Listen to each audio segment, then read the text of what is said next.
मैं आपको विश्वास दिलाने के लिए मत्ती का 4:10 पढ़ता हूं और आपको विश्वास होगा कि जब यीशु मसीह का उपवास खत्म हुआ और वहां पर लिखा उसके 4 के में पढ़ रहा था, मुझे बड़ा अच्छा लगा कि 11वें में देखो क्या लिखा, हाँ लास्ट में, तब शैतान उसके पास से चला गया। हाँ और देखो हाँ, स्वर्गदूत आकर उसकी सेवा करने लगे। कौन आगे सेवा करने लगे? स्वर्गदूत। कब? जब उपवास खत्म हुआ। इसका मतलब कि जब आपने शुरू किया है तो शैतान आपका पीछा कर रहा है, लेकिन जब आपने खत्म किया है तो स्वर्गदूत आपका पीछा कर रहा है। चर्च आज आपकी स्ट्रगल खत्म होने वाली है, आपको तैयार रहना है, आपको करना है। इसका मतलब यहां पर कि आपने शुरुआत तो अच्छी की है, लेकिन एंड आपका कैसा है? एंड आपने नहीं की। बहुत लोग सुबह उठकर प्रार्थना तो करते हैं, लेकिन बिस्तर पर जाने से वो कह रहा है एंड अच्छा नहीं करते, प्रार्थना नहीं करते, इसलिए रात को भूतड़िया उनके सपने में चंडा मार दिया उन्होंने आगे कह चल। और राती फिर उठ के आंदे ने कहते ने पादरी साहब आज ना भूतड़ी ने मैंने चंड मारी। मैं कहा चंड क्या? मैं कहा चंडा भी मारेगा वो, चंडा भी मारेगा वो। अरे जब तू रात को बिस्तर पर सोने से पहले प्रार्थना नहीं करता, अरे परमेश्वर को अपनी आत्मा को देकर नहीं जाता कि परमेश्वर मैं सोने के लिए जा रहा हूं, मेरी आत्मा को संभाल कर रखना, मुझे भी जिंदा रहना है, परमेश्वर मेरे आसपास कोई शैतान ना आए, तो कैसे आएगा? यहां पर यीशु मसीह फास्टिंग में बोल रहा था। फास्टिंग में यह नहीं होता कि आप सब फास्टिंग रहो। कुछ लोग करते हैं फास्टिंग बस खाना नहीं खाना और चुपचाप बैठे रहना, बस परमेश्वर देख रहा है फास्टिंग कितनी है। वो फास्टिंग नहीं है, फास्टिंग प्रेयर। मैंने इसका विषय रखा है फास्टिंग प्रेयर। जब आपने फास्टिंग किया उसके अंदर प्रे करना है, अपनी बातों को रखना है परमेश्वर के सामने। एक बच्चा जब कह रहा फास्टिंग करता है तो आपके फास्टिंग को कह रहा परमेश्वर पसंद करता है, इसलिए कह रहा शैतान जो है फास्टिंग को तोड़ना चाहता है। शैतान चाहता है कह रहा ये फास्ट ना करें। शैतान आपकी बातों से नहीं डरता, वो उन लोगों से डरता है जो फास्ट करते हैं, वो आपके फास्टिंग से डरता है। शैतान घबरा जाता है फास्टिंग प्रेयर वाले लोगों से कि यार इसने फास्टिंग प्रेयर कर लिया, अब इसका क्या होगा? कहता है वो इसलिए तोड़ने की कोशिश करता है। अगर आप स्ट्रगल कर रहे हैं मकान बनाने के लिए, घर बनाने के लिए, लोन लेने के लिए, तो परमेश्वर कह रहा है मैं आपका स्ट्रगल खत्म करना आना चाहता हूं, लेकिन कह रहा है जब ये उपवास ही नहीं करते तो मैं इनका स्ट्रगल कैसे खत्म करूं? यहां पर यीशु मसीह कह रहा उपवास करके बैठ गया और शैतान उसके पीछे था। और जब आप उपवास कर रहे हो तो उसी समय शैतान पीछा कर रहा है, लेकिन जब आपको याद रखना, क्योंकि उसको पता है कि जब एक बच्चा एक दिन खाना नहीं खाता, 2 दिन खाना नहीं खाता, 3 दिन खाना नहीं खाता, चौथे दिन बाप बोलता है नहीं नहीं, कहता है कि मेरे बेटे ने 3 दिन खाना नहीं खाया। मां बोलती है अरे 4 दिन हो गए, अरे पुत्र ने खाना नहीं खाया, 5 दिन हो गए, तेरा की जा रहा है लालची। अरे लालची पति पता नहीं क्या क्या चौबे मारती है अपने पति को, बोलती है अरे दे देना, करे बोलती है इतना लालच क्यों कर रहा है, अरे बेटे ने मोटरसाइकिल मांग रहा है दिलवा देना, भूखा मर जाएगा। 7 दिन हो गए, अरे 8 दिन हो गए, 10 दिन हो गए, जब 11 दिन हो जाते हैं तो उसी समय क्या होता है? कह रहा उसी समय उसका बाप टूट जाता है, पिघल जाता है। अरे मेरा यीशु मसीह भी ऐसा ही है मेरे भाइयों। वो कह रहा है मेरा बेटा है, मेरी बेटी सुन, अपने दिल के दरवाजे को खोल। कह रहा है कि अपने अंदर तैयारी कर आज। कह रहा है परमेश्वर अंदर आना चाहता है जब तू उपवास करता है। कह रहा है कि जब तू उपवास के अंदर कह रहा है बेढंगे ढंग से नहीं, कह रहा है सही तरीके से उपवास करता है। आज रात मेरा परमेश्वर आपसे बातें करने वाला है, आज रात आपका स्ट्रगल खत्म करने वाला है, आज रात आपकी जिंदगी में चमत्कार करने वाला है। और लेकिन उपवास खत्म होने तक परमेश्वर आने वाला है, उपवास में नहीं आने वाला, उपवास खत्म होने वाला है। याद रखो कुछ लोग उपवास को कह रहे हैं उनके सक्सेसफुल इसलिए नहीं होते क्योंकि वो परमेश्वर को बोल के नहीं रखते उपवास। हमें परमेश्वर को बोल कर रखना है कि परमेश्वर मैं आज उपवास करने के लिए जा रहा हूं, और बताना नहीं है, गुप्त रखना है। हम पढ़ते जरा मत्ती 6 के 17-18 में देखो क्या लिखा वहां पर क्लियर लिखा, कह रहा है जैसा उपवास तुम रखते हो, कह रहा है वो फरीसी कपटी भी रखते थे, कह रहा है उनके उपवासों को मैं नहीं सुनता। लेकिन यहां पर पढ़े जब तुम उपवास करो तो कपटियों के समान तुम्हारे मुंह पर उदासी ना छाई रहे, क्योंकि वे अपना मुंह बनाए रहते हैं ताकि लोग उन्हें उपवासी जाने। सुनो यहां क्या लिखा करे कि ये फेस भी आपका इंटरेक्शन, अगर आपने फेस अपने ऐसा रख दिया, नींबू की तरह मुंह चढ़ा लिया और आपके हाँ साडा उपवास है आज ना, हाँ कह रहे क्या बात भाई साहब आप ऐसे कैसे हो, क्या हुआ, क्या प्रॉब्लम होगी है? कह रहे आज हमारा उपवास है ना। अरे मुंह से बता दिया। जब आप किसी के घर पे गए हो, मैं क्यों कह रहा हूं घर बैठकर उपवास रखो, अरे परमेश्वर जानता है 1 दिन का उपवास रख लो, छुट्टी लो, 1 दिन का उपवास रखो। अगर ज्यादा काम अड़ गया है 3 दिन का उपवास रखो, 3 दिन की छुट्टी ले लो। भाई साहब बहाने मारना बंद करो। यहां पर क्लियर कह रहा है, यहां पर उस बात के लिए कि परमेश्वर पिघल जाता है। कह रहा जो लोग फास्टिंग करते हैं, और यहां पर बताना चाहता है कह रहा है कि यहां पर कह रहा है कि गुप्त तरीके से उपवास रखना, लेकिन तुम्हारे फेस को परमेश्वर नोट कर रहा है। कहता है कि यहां पर लिखा क्या मुंह के बारे में क्या लिखा, मुंह पर उदासी ना छाई हाँ, उदासी ना छाई रहे। इसका मतलब कि आप जब उदास हो जाते हैं और उपवास करते हैं तो परमेश्वर उस उपवास को पसंद नहीं करता। कह रहा है कि आप लोगों को बता देते हैं कि मैंने उपवास किया हुआ है और उसी समय लोग पहचान लेते हैं, कहते हैं इसके सड़ा हुआ मुंह। अरे जब आप लोगों को कैसे पहचानते हैं? जब आपके घर में मामा आता है और आप उसी समय मामे कैसे कहते, फिर आ गया मामा, मासी आ जाती है, अच्छा खाली आती आ गई, केड़े भी नहीं लाई, तो आपके अंदर एक फेस से पता लग जाता है उनको कि यार ये हमारे से नाराज है, हमें घर में एंट्री कराने में खुश नहीं है। इसका मतलब आपने उपवास धक्के से रखा हुआ है, आपने उपवास जबरदस्ती रखा है कि यार हाँ मेरे को मेरा काम हल होएगा, अच्छा होएगा, मेरा बच्चा ठीक हो जाएगा, अच्छा मैं उपवास रखता हूं। भाई साहब, उपवास को परमेश्वर को खुश करने के लिए रखना है। अगर आप उपवास को परमेश्वर को खुश करने के लिए रख रहे हैं तो मैं कह रहा हूं कि आपको चेहरे पर स्माइल होनी चाहिए। पवित्र आत्मा कह रहा है कि आप दूसरे को पता ही ना लगे तेरे अंदर क्या दुख है, किस बात के लिए रख रहा है। शैतान अपने सिर को खजाएगा आज रात, बोलेगा यार क्या चक्कर है, ये बता ही नहीं रहा, ये उपवास क्यों रख रहा है। आपको नहीं बताना है। परमेश्वर का आत्मा कह रहा है, यहां पर क्लियर लिखा, जब 18 में पढ़ते कह रहा हाँ कैसे रखें उपवास, लिख लो हाँ, ताकि लोग नहीं परंतु तेरा पिता जो गुप्त में है हाँ, तुझे उपवासी जाने। इस दशा में तेरा पिता जो गुप्त में कह रहा, यहां पर कह रहा जो तेरा पिता गुप्त में है, इसलिए तेरा उपवास गुप्त में होना चाहिए। आप समझ गए सीक्रेट? कहता है ये अगर आपने उपवास को कह रहा बता दिया, हेलो हाँ मैं भगवान आज नहीं आऊंगा, कि मैं पास्टर जी के नाल जा रहे हैं, मैं प्रेयर करने जा रहे हैं, फास्टिंग करने जा रहे हैं, बेकार हो गया। मेरी बात समझ रहे कि नहीं? बेकार हो गया, वो बताना ही नहीं। भाई साहब, मैं आपको बता रहा हूं कि जब भी मैं उपवास करता था, मेरी पत्नी उस दिन आलू के परोठे बना देती और गोभी के परोठे, और वो मुझे इतने अच्छे लगते थे। और मैं बार बार क्या करता, मैं पत्नी को डांटता, मैंने कहा तुझे शर्म नहीं आती? मैंने कहा तू आज ही बना देती है। मैंने कहा जब भी मैं उपवास करता हूं उसी समय तू गोभी के परोठे बना देती है। और मैं एक बार फिर मैंने अगले हफ्ते फिर मैंने सोचा चल यार, मैंने कहा मैं उपवास करूंगा, फिर पत्नी ने गोभी के परोठे बना दिए। और मैंने कहा तेरा दिमाग खराब है, मैंने कहा तू आज ही क्यों बनाती है? मेरी पत्नी बोली पहले ना अपना चार्ट लगाओ यहां पर। कह रहे दानियल ना अपना चार्ट लगा के रखता था। मेरी वाइफ बोलती है कि दानियल ना अपना चार्ट लगा के रखता था कि मैंने इतने टाइम प्रेयर करनी है, इतने टाइम मैंने ये करना है, इतने दिन में मैंने उपवास करना है। कह रहा तुम्हारा टाइम टेबल हो। कहता जब तुम्हारा टाइम टेबल नहीं, जब देखा उपवास कर लिया, जब देखा बैठ गए, जब देखा बैठ गए, जब देखा कर लिया। दानियल टाइम के अनुसार करता था। और आज बहुत सारे लोगों के साथ यही प्रॉब्लम है। कह रहा है कि वो कह रहा है कि उनके घर में जब आप बताओगे, कह रहा है कि आज क्या लोग बोलते हैं, बहुत शिकायत करते हैं, कहते हैं पादरी साहब, कह रहा है कि जब भी कोई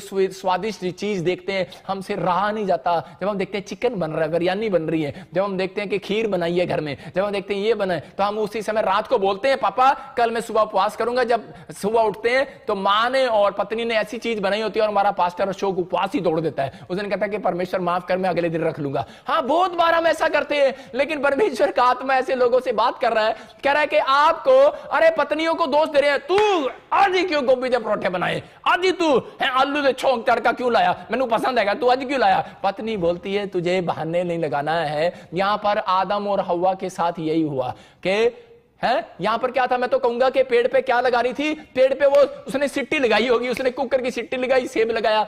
और यहां पर आदम ने जब कहा परमेश्वर मैं उपवास रखूंगा है, और वो बाद में क्या कर रहा है, सेब तोड़ के खा रहा है। अरे पत्नी को पहले बताता कि मेरा उपवास है। मेरी बात समझ रहे कि नहीं? आप अपनी पत्नी, अपने बच्चों को, अपने परिवार को बताकर सो कि कल मेरा उपवास है, मैं किसी को नहीं बताऊंगा, नहीं तो आपका नौकर आएगा, बार बार पूछेगा, आपके घर में काम वाले होंगे, चाय ले लो, खाना खा लो, खाना खा लो।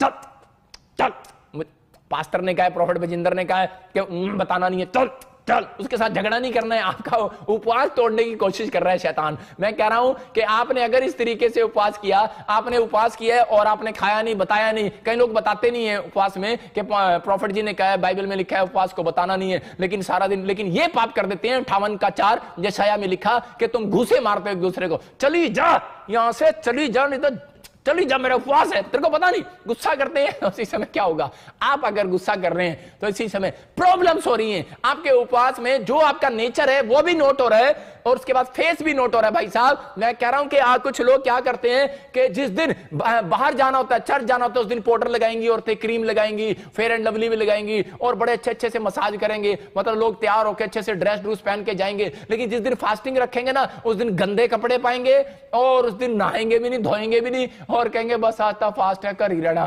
पास्टर जी ने कहा। लेकिन यहां पढ़ो 18 में क्या लिखा, हाँ पढ़ो, आगे पढ़ो। ताकि लोग नहीं परंतु तेरा पिता जो गुप्त में है, कह रहा यहां पर लिखा कह रहा है कि तू मुंह धो ले, कह रहा है इसका मतलब कह रहा है तू नहा नहीं सकता तो भाई साहब मुंह तो धो ले। परमेश्वर जानता है आपको कि आप सर्दी आती है तो आप उपवास नहीं रखते, सर्दियों में कहते हैं नहाना पड़ेगा। भाई साहब आजकल लोग ऐसा बोलते हैं। परमेश्वर बड़ा अच्छा है, उसने पहले से ही आपका जुगाड़ कर रखा। वो बोलता है कह रहा नहाने की जरूरत नहीं, कह रहा मुंह ही धो ले, कह रहा पर उपवास तो कर, कहता है मुंह धो ले, बहाने मत मार। यहां आदम की तरह बहाने मत मार। जब यीशु मसीह आया, परमेश्वर आया, बोलता है कह रहा तूने ये क्या किया, पेड़ से फल तोड़ के क्यों खाया, तू तो कह रहा था मेरा फास्टिंग है। मतलब मैं ऐसे कह रहा हूं कि और उसी समय वो बोलता है कह रहा तूने जो मुझे औरत दी थी इसने मेरे से पाप कराया है। इसका मतलब दोष लगा दिया अपनी पत्नी पर। आज बहुत बार क्या कर रहे हैं, और बाइबल बोलती है दोष नहीं लगाना। आप क्या कर रहे हैं, आपका टाइम टेबल हो, फास्टिंग जब आप करते हो तो आप पहले से नोट करो और आप पहले से बताओ कि भगवान और मेरे मां बाप अपने बच्चों को कल मेरा फास्टिंग है और कल मैं स्पेशल इस बात के लिए छुट्टी ले रहा हूं, मुझे डिस्टर्ब नहीं करना। कोई घर पे आए बोलो है नहीं, आत्मा में बोलो है नहीं, यह झूठ नहीं होता। याद रखना कि मैं परमेश्वर के साथ संबंध बना रहा हूं। नहीं तो आप जाओ और कहीं पर अकेले में एकांत में जाओ और उपवास करो। लेकिन आपको बता रहा हूं कि पवित्र आत्मा यही बातें आज आपके अंदर से कह रहा है, जब आपके अंदर आएंगी और जब आप उपवास करते हैं तो उसी समय शैतान ज्यादा आपको गुस्सा दिलाएगा और उसी समय ज्यादा आपको तंग करेगा, ज्यादा आपका उपवास तोड़ने की कोशिश करेगा। कब तक करेगा, जब तक आपने टाइम टेबल परमेश्वर को नोट कराया। अगर आपने परमेश्वर को टाइम टेबल नोट नहीं कराया, परमेश्वर आपके उपवास को पसंद नहीं करता। आपको परमेश्वर को उपवास बोल के रखना है कि परमेश्वर मैं आज इस दिन फ्राइडे छुट्टी लूंगी और फ्राइडे को उपवास करूंगी, या फिर मैं मंगलवार को छुट्टी लूंगा। लेकिन टाइम भी बताना पड़ेगा भाई साहब कि मैं सुबह से लेकर 5 बजे तक रखूंगा। आप कौन सा उपवास रख रहे हो कि 5 बज गए तो चल 5 बजे तक हो गया, अच्छा 8 बज गए तो चल 8 बजे तक उपवास हो गया, 12 बज गए तो अच्छा 12 बजे तक हो गया। कई लोग सोते रहते हैं सुबह तक 2 बजे तक और फिर वो उठते हैं बोलते हैं परमेश्वर हाँ 4 बजे तक ही था, 2 बजे तक तो सो लिए और 2 घंटे में सारा काम हो गया। परमेश्वर ऐसे उपवास पसंद नहीं करता। लिखा ऐसे उपवास 58:4 में कि मैं उसको पसंद नहीं करता और वो मेरे पास नहीं पहुंचते। इसका मतलब आपका स्ट्रगल आज भी लंबा हो रहा है। आप स्ट्रगल को बढ़ाओ नहीं मेरे भाइयों, आपका स्ट्रगल आज रात खत्म होने वाला है यीशु मसीह के नाम में। मैं कह रहा हूं आपको उपवास इस तरीके से करना है। मैं कह रहा हूं गारंटी दे रहा हूं मैं आपको, जो स्ट्रगल आप 3 महीने हो गए आपको करते हुए, मैं कह रहा हूं कि वो स्ट्रगल सिर्फ 7 दिन के अंदर खत्म होने वाला है। और ऐसे लोगों को मैं देख रहा हूं जो लोग ऑनलाइन चर्च अटेंड कर रहे हैं और ये फैसला ले रहे हैं, डिसीजन ले रहे हैं कि अपने आप को प्रिपरेशन कर रहे हैं। 3 काम करना है कि पहला प्रिपरेशन और दूसरा स्पिरिचुअली हो जाना, उपवास में ज्यादातर पश्चाताप करना, अपनी पुराने पापों के लिए माफी मांगना, पुरखों के अपने परिवार के, कहता ये काम करना है, स्पिरिचुअली हो जाना। कह रहा तीसरा आपको कह रहा है कि फेथ करना है कि परमेश्वर मुझे इस उपवास के बाद रिजल्ट देने वाला है। जब आपका आखिरी उपवास होगा, इसका मतलब या तो आपने 3 उपवास रखे हैं, या आपने 11 रखे हैं, या आपने 7 रखे हैं, या आपने 21 रखे हैं, आपने 40 रखे हैं, तो आपने जैसे ही आपके 40वां उपवास होगा तो परमेश्वर आखिर में आपको रिजल्ट देगा। मैं आपको एक बात बता रहा हूं, गवाही दे रहा हूं कि मेरे ऊपर एक बार कर्जा हो गया, लाखों रुपए का कर्जा हो गया और मैं इतने कर्जे में आ गया कि मेरे परिवार के लोगों ने भी मुझे घर से निकाल दिया। लेकिन जब मैं प्रभु में आया और उस समय मैंने फास्टिंग किया, पवित्र आत्मा ने मुझे कहा कि तू 40 दिन की फास्टिंग कर, और मैंने 40 दिन की फास्टिंग किया। मेरे को बड़ी मुसीबतें आई, मैंने 1 से 10 दिन, 20 दिन, 30 दिन, लेकिन उस समय पर मैंने उस व्यक्ति को पैसे देने थे, नहीं तो मेरे ऊपर कोर्ट केस हो जाना था। और जब मैंने 40 दिन मैंने उपवास, मेरा जब 40वां उपवास था, मैं उसी समय रो रहा था और परमेश्वर के सामने कह रहा था। मैंने एक कमरा किराए पर लिया हुआ था और मैं वहां बैठ गया और मैं उसी समय उस घर में बैठ गया और मैंने किसी को नहीं बताया, स्विच ऑफ। और मैं 40 दिन मैंने हार्ड फास्टिंग किया, सिर्फ मैंने पानी का उपवास रखा, मैं सिर्फ पानी पीता था और 40 दिन प्रेयर करता था। प्रेयर मेरी सिर्फ प्रेयर यही थी कि परमेश्वर पूरी दुनिया के लोगों को बचा ले, या तो मुझे बिजनेसमैन बना दे, ऐसा बिजनेसमैन कि नंबर 1 बिजनेसमैन, या फिर नंबर 1 पादरी बना दे। 2 में से एक काम कर दे। अगर सेवा लेनी है तो सेवा ले, अगर कोई बिजनेसमैन बनाना है तो बिजनेसमैन बना दे। लेकिन परमेश्वर ये अदर में ना लटका मेरे को नहीं लटकना। आज मैंने कहा पैसा है, कल नहीं है, आज ये हो रहा है, वो हो रहा है। मैंने कहा परमेश्वर कभी ये बीमारी आ रही है, कभी समस्या आ रही है। मैंने परमेश्वर से बैठकर प्रार्थना किया कि परमेश्वर अगर तू मेरा ये कर्जा उतार दे तो मैं तेरी सेवा करूंगा, मैं परमेश्वर सब कुछ छोड़ दूंगा। पवित्र आत्मा ने मेरे समर्पण को देखा और मैंने फैसला लिया। मैंने देखा जिंदगी में कुछ नहीं है, सबोदेश की किताब बोलती है सब कुछ व्यर्थ है। और उसी समय मैंने फैसला लिया, मैंने कहा परमेश्वर तू पूरा कर। मैं आपको बता रहा हूं कि 40वें दिन एक आदमी मेरे गेट पर आया और उसने मेरे से हेल्प मांगी कि मेरे मकान के लिए हेल्प मांगी बिकवाने के लिए। मैंने कहा मैं प्रॉपर्टी डीलर का काम करता ही नहीं हूं, लेकिन पवित्र आत्मा ने मुझे कहा कि आज 40वां दिन है, आज तू नहीं आया। जब यीशु मसीह का 40वां दिन पूरा हुआ तो लिखा वहां पर स्वर्गदूत उसकी सेवा करने के लिए आ गए, और वो आदमी मेरे लिए खाना लेकर आया। और वो आदमी कहता मैंने आपका इतना नाम सुना है, कहता है कि आप, कह रहा है कि आपको, कह रहा मेरी मदद करनी है, ये पड़ोसी प्लाट आपके कहने से बेचने वाला है। मैंने कहा यार वो मुझे जानता ही नहीं है। कह रहा नहीं आपका पड़ोसी है। और मैंने उससे रिक्वेस्ट किया और उस व्यक्ति ने मेरी बात मान लिया और वो प्लाट बिक गया और मेरा लाखों रुपए का फायदा हो गया। मैंने कार भी लिया, एक बुलेट भी लिया और मेरा कर्जा भी उतर गया। मतलब ये परमेश्वर है, पवित्र आत्मा चमत्कार करता है। चर्च, अगर आज आप उपवास कर रहे हैं और उपवास अगर आपने पूरा कर लिया, आपको डिफिकल्टी आनी है। अगर आप 40 दिन का नहीं पूरा कर सकते, 21 दिन का पूरा नहीं कर सकते, 11 दिन का पूरा नहीं कर सकते, 3 दिन का पूरा नहीं कर सकते, कम से कम एक दिन तो सही बनकर दिखाओ परमेश्वर को। एक दिन तो आप उपवास करो। कहता है कि आपका उपवास, कहता है ये नहीं कि आप दूसरों से काम कराओ, घुसे मारो, एक दूसरे की बुराई करो। कहता है इसलिए बाइबल बोलती है, कह रहा तेरी जीभ में, कहता है सब कुछ रखा है, इसलिए लिखा, कह रहा अगर तू अच्छे दिन देखना चाहता है, अगर तू अपने घर का मकान बना हुआ देखना चाहता है, अगर तू जॉब देखना चाहता है, अगर तू तरक्की देखना चाहता है, प्रमोशन देखना चाहता है, कह रहा परमेश्वर से बातें करना चाहता है, कह रहा कि अपनी जुबान को एक टेस्ट के करने से रोके रहे। कह रहा स्वादिष्ट व्यंजनों का टेस्ट करने से रोके रहे। दानियल ने कहा परमेश्वर मैं कोई स्वादिष्ट व्यंजन नहीं खाऊंगा, और परमेश्वर ने उसको कहा ठीक है आप भी ऐसा कर सकते हैं। परमेश्वर मैं मिठाई, कोई चिकन, कोई मीठी चीज मैं नहीं खाऊंगा, मैं सिर्फ नमकीन चीज खाऊंगा, खिचड़ी खाऊंगा।